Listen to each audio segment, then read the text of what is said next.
Now because you all riled up. Y'all woke me up. Yeah, riled me up. Welcome to the Philly Uncensored Sports Podcast. Can we get a little decorum in the place? Once again, you can catch us on YouTube, Spotify, iTunes, Twitter, Facebook, and am I missing somebody? You're good. All right, so we just finished watching the Sixers versus the Nets. It was a big game. The Nets didn't play their stars. They had a lot of people set out this game, so it was a game the Sixers had to win, and they barely squeaked it out. Now, the only good thing I saw from this game was that we kept first place. Because other than that, I mean, I ain't gonna say the only thing, but it was a lot of troublesome things in this game. So let's break it down. What y'all see tonight? I'm gonna jump in early. Go ahead. Because I didn't like your introduction at all. I thought they played very well. I thought that because you came in hot. You thought they played very well tonight? Yeah, let me get it out though. Let me get a start out. The team played well. They had a 22-point lead with 8 minutes left in the fourth quarter. The only thing that happened was they let their foot off the gas. That team, we dominated that team. A team that we fully dominated. We was balling. Embiid was cooking. Everybody was playing well. The only person that I thought that struggled a little bit was Seth Curry. I didn't think he was aggressive enough. But as far as the team as a whole, the starters played well. So you thought we played well when we was only up like 1 point in the first quarter or whatever, and Kyrie Irving dropped 23 points. There's ebb and flow of the game. There's ebb and flows of games where you're playing. They still professionals, but when it was time to take over that game, we took over the game. It was a matter of fourth quarter, 8 minutes left. We put in the garbage, the bench, and I think it'll be different once George Hill gets in there. But the only reason why we struggle was because we let our foot off the game. So you don't think it's going to be different when KD and Harden in there? I'm talking about this particular game at this particular moment.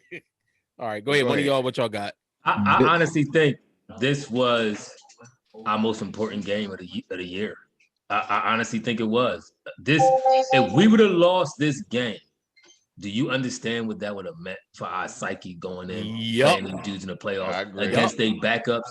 This was our most important win to date. To date, to me, was our most important win because it let us know, for one, we could dominate these dudes without their starters, right? And we did for the most part. Until they came back in the end. If we would have lost this game to their bench players with KD and Harden on the sideline, when the playoffs started, we'd already been mentally compromised as soon as that ball would have jumped in that playoff game. If we have to end up running into them, which we probably will, we'd have been mentally compromised. So I look at this different. I'm actually a little concerned. This game now brought more questions now than answers. Why? Let's break the game down. Houseway. Hey, go ahead. Listen, y'all about to have me and Ethan agreeing, so listen to this. Y'all, we could not stop Kyrie Erving. So what makes it think we could stop Kyrie, Harden, and KD? We actually had to change. If you notice, after halftime, we was doing a lot of trapping on Kyrie, trying to get the ball out of his hands, and he was still doing what he wanted. Yeah, I was the same. I was saying he wasn't no superstar, but go ahead. Hold on. He had 23 at half, ended the game with 37, and hardly played the third quarter.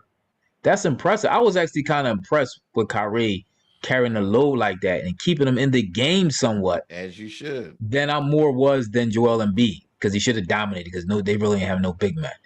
So Kyrie impressed me a little bit. He had, 8, 9 assists, 37 points in 33 minutes. Like, man, I mean, what more can you say? But when James Harden and KD come back, that could be a problem. I don't understand how y'all don't really see that. That can seriously be a problem, because if you look at it, and I keep saying this, Toby played well. The first half. Very well. 26 points. But it just, one-on-one, when we need a bucket, it seemed like all we got is Embiid. I don't know. That's just me. I was a little concerned in this game. A little concerned. I kind of agree with what Ethan's saying, and this is my see, I get what y'all saying, but they were reminded to. Now, the one thing I will say is when we play them, it's still a different dynamic when you have those other players that need the ball. Really, they do need the ball to be in the flow of the game. So I do get what you're saying with that, but you still have to have a bounce. Like with Kyrie, like he was cooking early. That's because you guys keep feeding him. Now, of course, if you add the other two in, that's a whole lot more, weapons and stuff. But I say Kyrie was still in there when the Sixers end up taking like a 20-point lead, and then he came out because it was like the game is over. So that's to Tim's point. Then that's when we had their bench came in with all this energy and was fighting back, and then I felt like the Sixers got complacent more than anything else because we started. I'm like, why are we shooting so many threes now? Let me ask you, wasn't Toby in there when we started? Let me ask you, was Toby in there when they started coming back? I thought Toby was still in the game. Yeah, he was. That's what I'm saying about Toby. Like we said, Toby played well in the first half. Yeah, in the second half, he was missing. He was coming up short on stuff. I mean, and I agree with you without Kyrie. Now they ran a lot of picks and stuff all for him, but you imagine if he's coming off of those, and you got KD and Durant. I mean, KD and Harden out there waiting to shoot them Jones. So I agree. It was some concerning things in this. All right, let me jump back in. Go ahead. I'm next. We were missing also Dwight Howard. Come on, man. Don't do that. No, don't say come on. The man that gives you 13, 14 rebounds a game. We did not have a backup center in the game at all. So you was missing that. Neither did they. But they had athletic young boys in there. The boy Nicholas, I'm about to say Nicholas Cage, Nicholas Claxton. He's no way Embiid should have let him D him up like that. In that I guess I'm not going to be the homer tonight. I see. He's 6'11". He beat up. He's 6'11", and he for some reason he played well against Embiid. But Embiid did not have a backup at all. You're missing something, and y'all keep talking about Kyrie and how he played well in the first half, but Tobias Harris played excellent in the first half. He was 8 for 10, so he was balling. We did what we were supposed to do. We still didn't get anything from Seth Curry for like the 30th game out the season. Right. And so despite him not getting off, and despite Korkmaz coming alive at the very end, you loved it. No, because Korkmaz gave us nothing in the first half. I'm talking about zero. So I agree with you about Seth. Seth, and we talked about this, has been extremely disappointing the last 2 weeks of games. Cork shot from 3. What did you talk about? Who, Cork? Yeah. Oh yeah, I know. Tim always barking up the wrong tree with Cork. Cork actually had a pretty nice play against the Bull Claxton. By the way, I thought when I first saw Claxton, I thought they had let a female WNBA players play because I saw all the blonde braids like going back. I said, is that a girl? I said, have we let girls into the league now? But yeah, I thought, but that's a sidebar. That's real talk. When he showed Beat he wasn't a girl. But I'm just saying. But my thing is, I agree with Tim a little bit when he's saying, all right, yeah, Harden and KD, they going to do their thing when it comes to scoring. But these young bulls, the athleticism and the energy that displayed Harden and KD ain't giving that to you. I'm gonna tell you right now. They're not bringing that type of energy. Now, with that being said, even with that being the case, we were still smoking them. We were smoking them, and the only way that they came back, like you said, Wayne, we let our foot off the gas. That's the only way they came back, and we let our foot off the gas on offense and defensively. Both ways we left our foot off the gas. No, I think both of y'all said that, but. I mean, all intents and purposes, like I said, I was winding down. We was up by 20. I wasn't even going to come on tonight.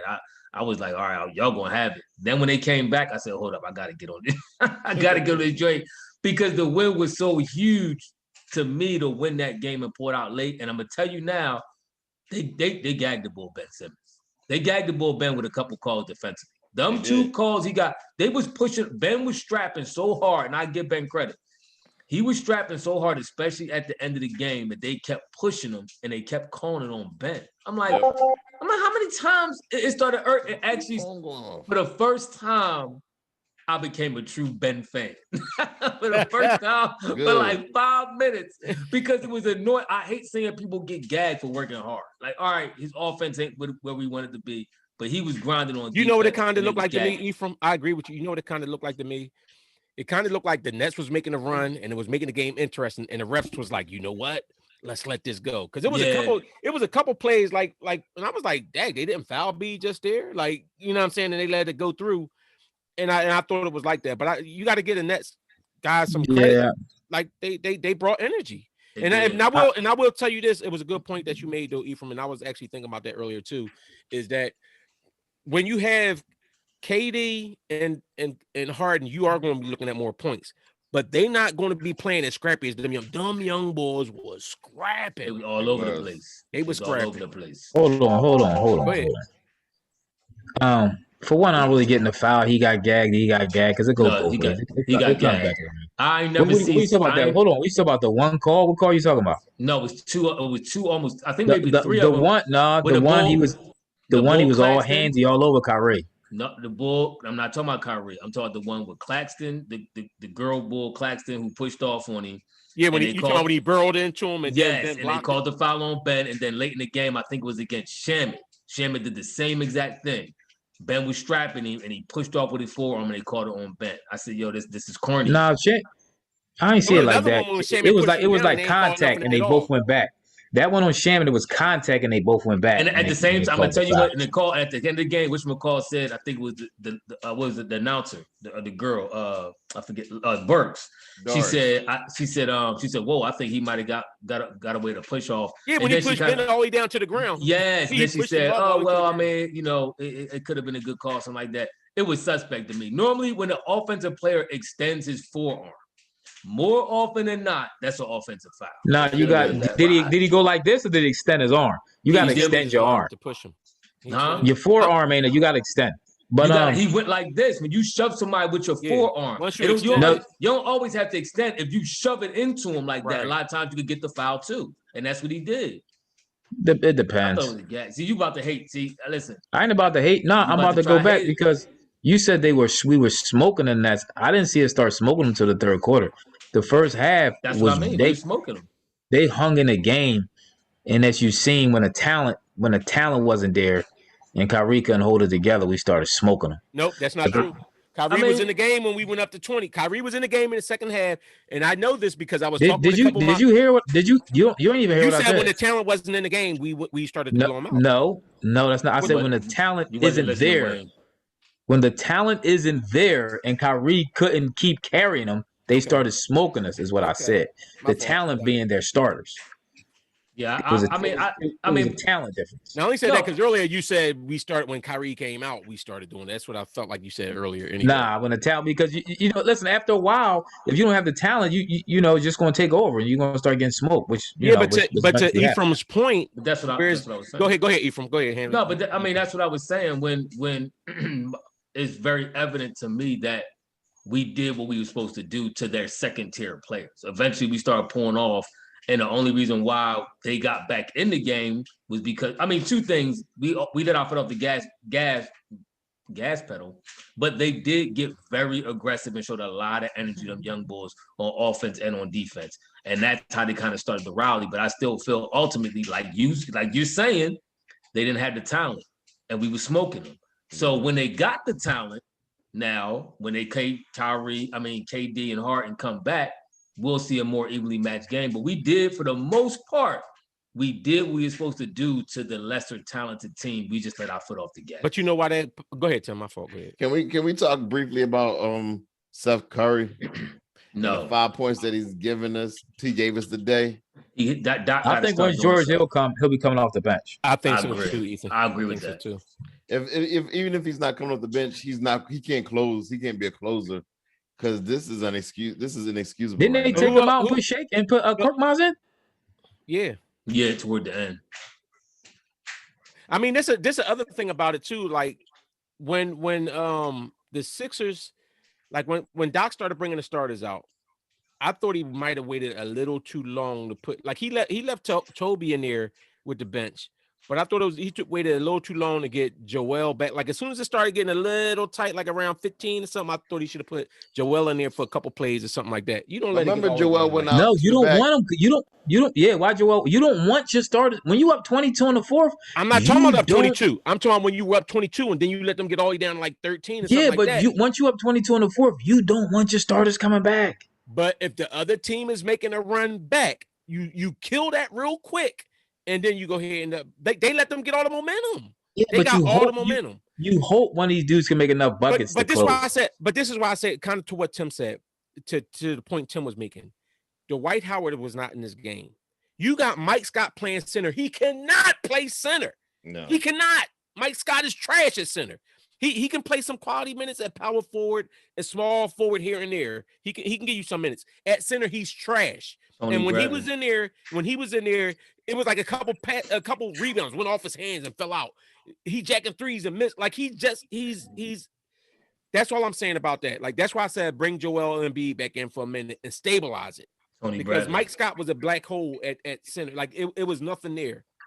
This is where Tim's point about Tony Bradley is very important, and I agree with him a lot. If George Hill doesn't pan out as we hope he will, it's going to be a very bad trade. It's going to be a very bad trade. I do want to give props to Shake because I know we've been kind of riding on Shake, and he actually played a very good game tonight. I think he was 75%. He was 6 for 8 from the field, 75%, and there were like 15 points. He was part of the reason why we went up by 22. 4 assists. Yeah, he was balling. Shake was balling. He was doing his 15. Thing.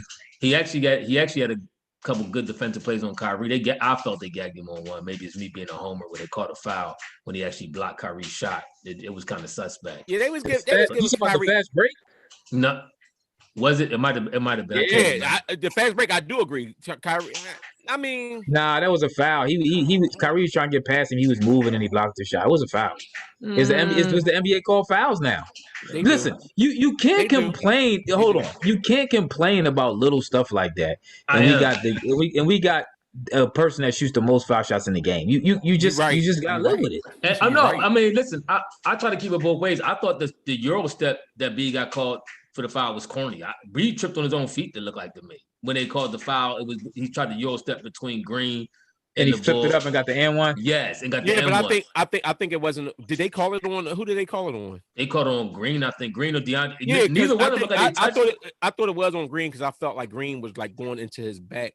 I don't think it was on Jordan because I thought Jordan played good defense. Now if they called it on Jordan, I think that's trash. But I felt like Green was kind of sandwiching them in there. It looked like he was kind of irking me a little bit in the first quarter when he hit the first 3-pointer. And that was the worst thing that could ever happen because once he hit that first one, I must be on tonight.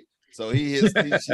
He takes like 2 more. Yep. That's I don't. Yeah, I hate that because it feels like you giving the defense a break now.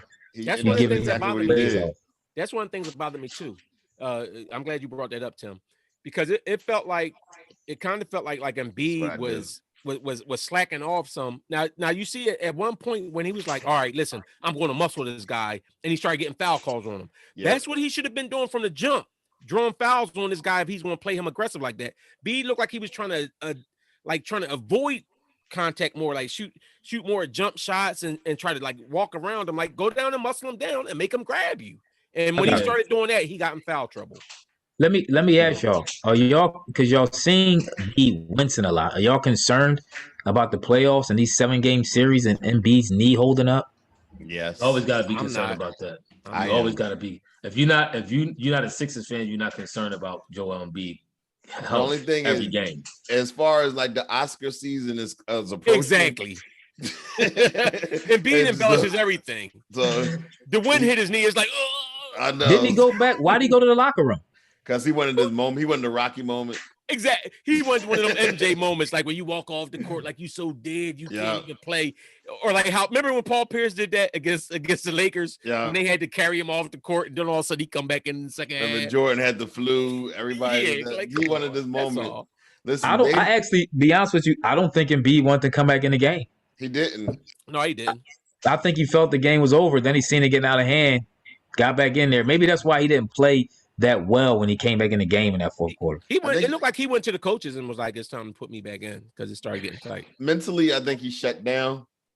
But then you got to get yourself back up because this game was won. That's what I said. I know y'all look at it a little differently, but I saw that we just let our foot off the gas. I saw that the young boys came in and they just started. They got all this energy. They hopping. Think about it. They played yesterday. It didn't even bother them that they played yesterday. But you know what bothered me about that way of thinking, though, Tim? We did the same thing against the Lakers. Remember when the Lakers was in Philly and we was winning them and it looked like it was a convincing win and the Lakers came back and almost won that game? Yep. That's what I'm saying. Like, I don't like that pattern. Something's missing. I don't know if it's with Doc's assessment of how the game is going or whatever, but at some point when you're up like that, you got to close that out. I mean, that happens. I remember it happened at Golden State. I mean, Lakers against Golden State. I mean, Lakers is a better team than Golden State. They had, and this one they had LeBron and AD, and Lakers is up by like 20. I turn the game off. I wake up and see a text from Ethan saying, "Oh, Golden State came back and won the joint." So I mean, this happens. Like I think somebody did it against the Clippers too. It might have been Golden State. So another team did it against the Clippers. I mean, you got your runs. I'm glad we stopped it and we won. I agree. I'm glad Ben came through in the clutch with some clutch free throws. I think it was like 3 for 4 down the stretch. He missed one of them, but he made the ones that he needed to make in order to win the game. I'm satisfied with that too. Claxton is 6'11". You take away your 7'2" That's center, a tall girl. and your 6'10" point guard. See, stop. You take away them two components, and then no Dwight, and then you got Mike Scott, who is pure trash this year. I'm sorry, man. I still want to see Paul Reed. You can't tell me Paul Reed can't play. I'm gonna tell you, y'all know the Nets was off tonight. Do y'all know this is even more crazy and impressive about their comeback? The Nets hit 4 3-pointers all game. They were 4. So you don't think that has anything to do with the Sixers defense? They were 4 for 21. You don't think that has anything to do with the Sixers defense, though? Yeah.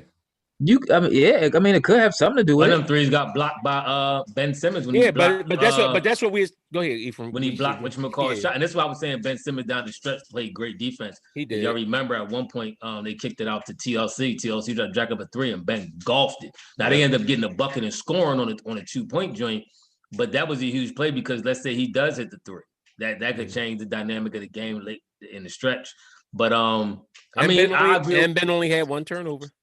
And he had 17 points, 9 rebounds, 9 assists. Hold on. You think Ben played great defense that game? I thought he played. Yeah. Listen, you gonna look at Kyrie getting past Ben. Kyrie getting past anybody.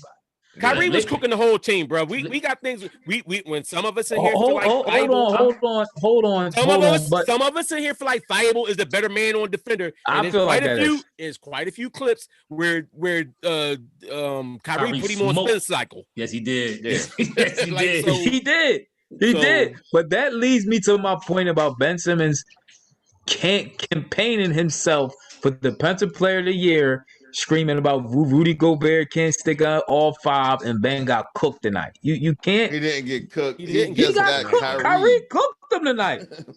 So in the second half, when Ben was sticking Kyrie and they were getting more aggressive on defense, and Kyrie started off 1-5, who you crediting for that? And he finished with like 17 in a quarter. How you finished with 17 in a quarter? He had 23 and finished with 37. And that's 17. That's 14. That's that new math. That's 14. I mean, listen, when Kyrie get off, it's like Harden getting off, or KD, or LeBron, or Kyrie getting off against, or Steph getting off against somebody. Like, these dudes are what they are. Hold on. They can get off against anybody. I mean, they do. But I'll tell you this, though. It wasn't like, you act like it was water. Like, what was Kyrie? It was. Field? What was Kyrie field goal percent? Hold on. You mean to tell me a lot of times you ain't see Kyrie blowing past Ben Simmons? Kyrie blow past anybody.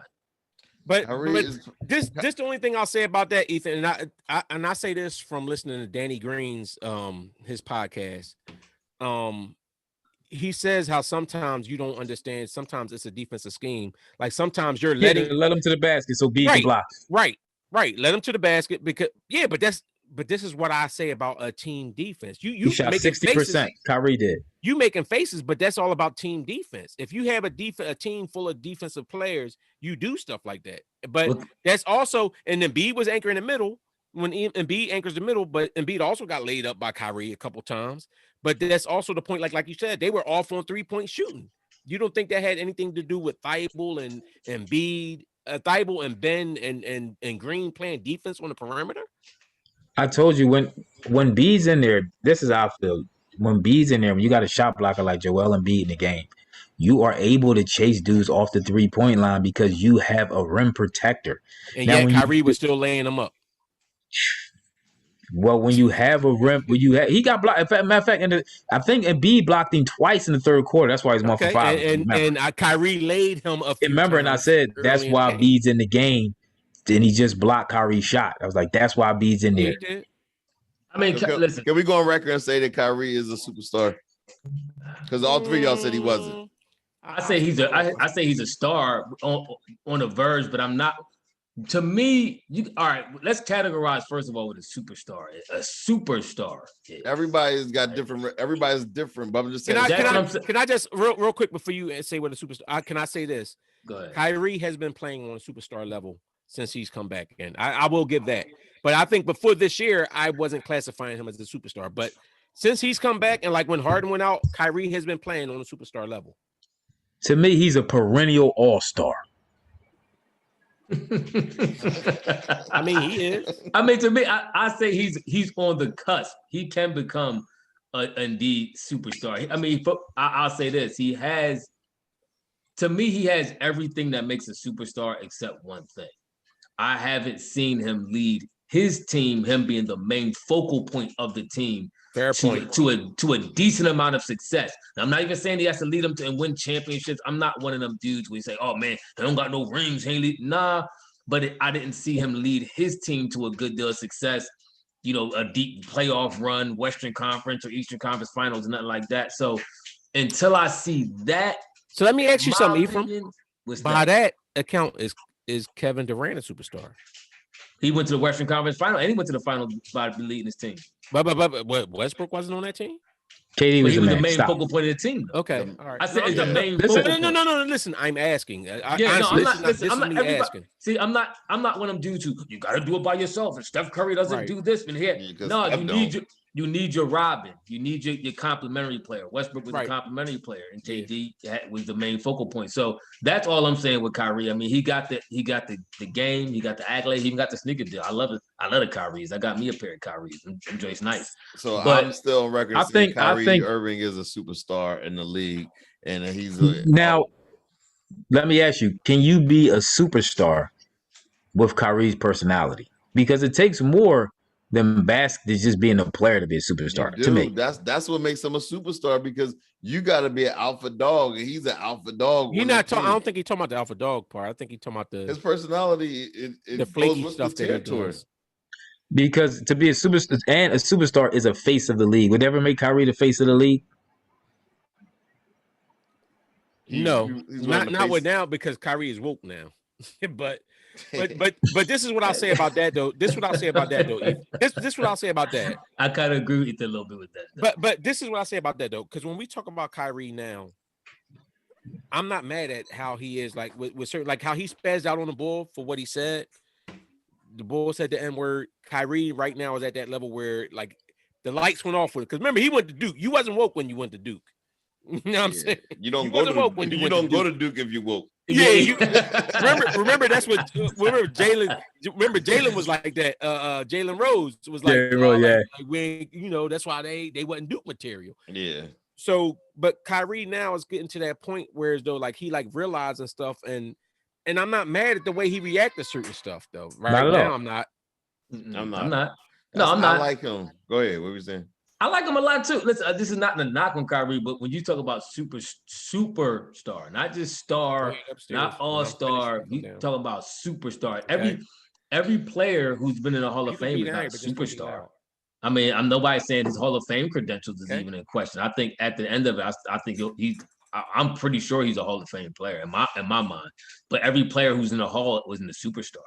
So I mean, we talking about. In my mind, it's only at any given time in any sport, probably I agree, about 4 or 5 superstars at best that you could say, and this is at any sport, at least the ones I follow, which is mainly football and basketball, that is mainly about 5 superstars in the league that you could say this person is the face of the league, not just the face of a franchise, but the face of the league, and has all and the face of several endorsement companies as well. I still would put him up there with the elite of the best in the league right now. I would. So let me. All right. So if we wait a minute. Oh, go ahead, Ethan. No, go ahead. So my thing is, if we're saying about 5 superstars, right? Mm-hmm. So are you saying 5 superstars? How many point guards are superstars? Because if you got Dame Lillard and you got Steph Curry. Kyrie is a superstar too? Yeah, Dame Lillard is not a superstar yet. I think he is. Y'all don't give him enough credit, and I think Stephen A. Smith was trying to bring that to attention. Put up his numbers and put up his stats, and it's better than Steph. It's like, see, I think what you fail to realize, Tim, is you're going off of basketball, just stats. It's remember the movie Jerry Maguire when the bull Cuba Gooding said he trying to get, well, he said the Quan, that's everything. Like he wants to get to be a superstar is the whole package, even outside of basketball. It's not just how good of a player you are, it's the whole aura about who you are. I do agree with Ethan. I don't think Dame is quite yet a superstar. I think you got in the league right now. I'm not even saying it's 5. I'm saying at most it's probably 5. Well, give me your 5. Give me your 5. I mean, listen, a superstar. I believe Dame Lillard can go places and won't be recognized. I agree with that too. But I think they'll recognize Kyrie. Kyrie could go play. LeBron would be recognized. KD would be recognized. Harden to be recognized. Is Anthony Davis a superstar? I don't think he's a superstar. I don't think Anthony Davis is a superstar. What you say? Wait, now, only thing I say about that is Ben Simmons to get recognized just because he was dealing with the Jenner girl. So do that make him a superstar? But that's what I'm saying. But now you got to resort back to me. It resorts back to once again your basketball. To me, it's a combination. It's a combination of fame. You switching up your theory. Told you. You're not listening. It's a combination of your off-field, how you're viewed off the field, and how good your game is. It's a combination of both. To me, that's superstardom. When you have everything, you can't just be famous and say, "Oh, I'm famous, I'm a superstar," and Steph Curry, superstar. Yes, you have to have in my mind. My criteria for superstars, you have to have both. Curry being a superstar. Ain't nothing borderline about that. Hold on, is Joel Embiid a superstar? Yes, he's a superstar. Yeah, I think Embiid might be international. I think he's borderline. I think after this year, I think if we have a deep playoff run and possibly go to the championship, I think he'll make it. You know why I think Joel is though? Because he's a Twitter. See, when you talk about people being known, Joel is active on Twitter and all this other stuff. Like he known for trolling and being on all that stuff. And he has I think Joel is a superstar. All right, let me ask you, right? Say you had LeBron, KD, Harden, and Steph sitting in a room, right? They were all in a room. If B walked in, would he get a lot of accolades?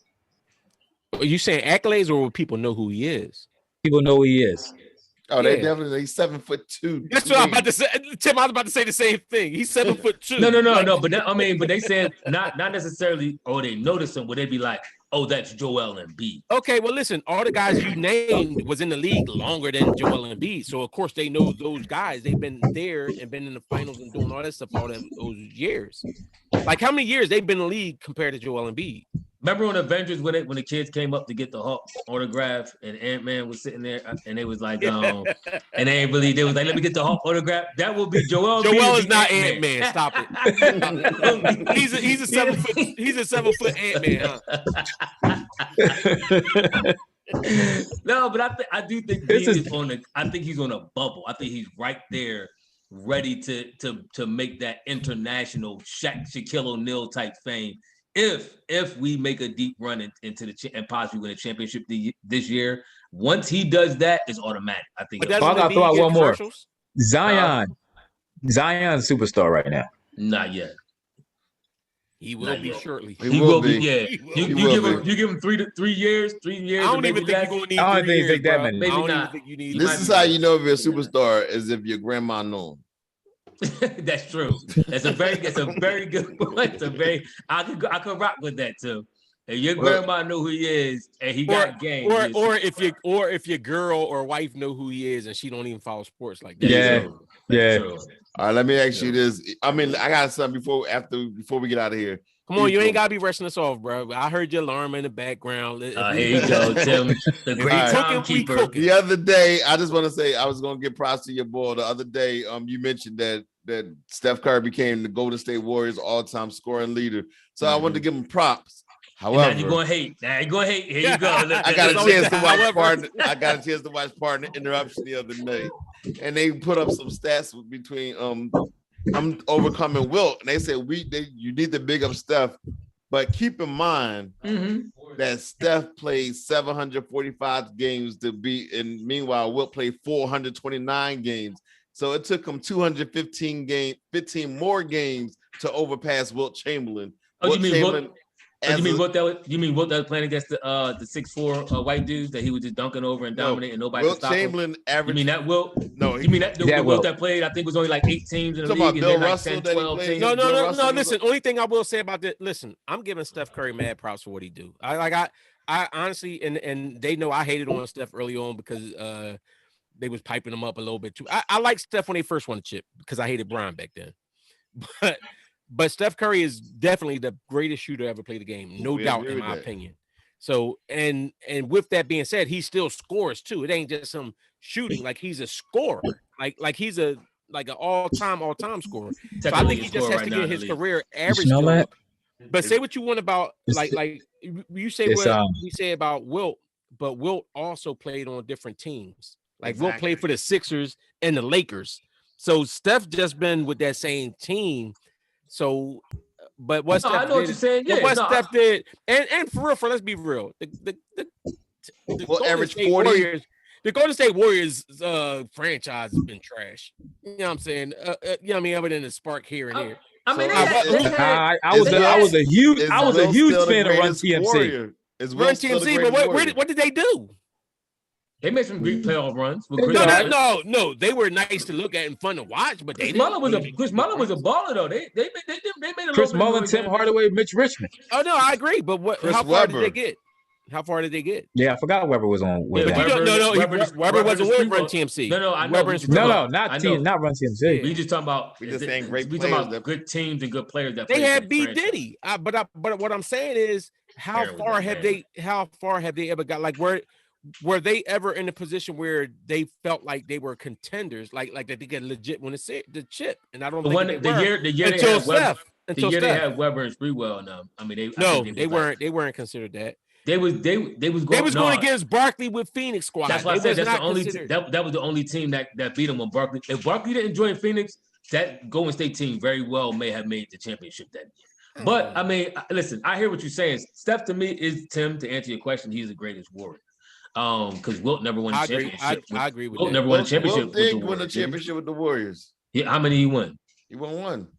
Okay, so Steph got. Wait, how many chips did Wilt win altogether? And then he won 2. He won 1 with the Lakers, 1 with the Warriors. He won 1 with the Lakers and 1 with the Sixers, right? The Warriors. Yeah, I'm pretty sure he won 1 with the Sixers. I thought it was the Sixers too. I didn't know.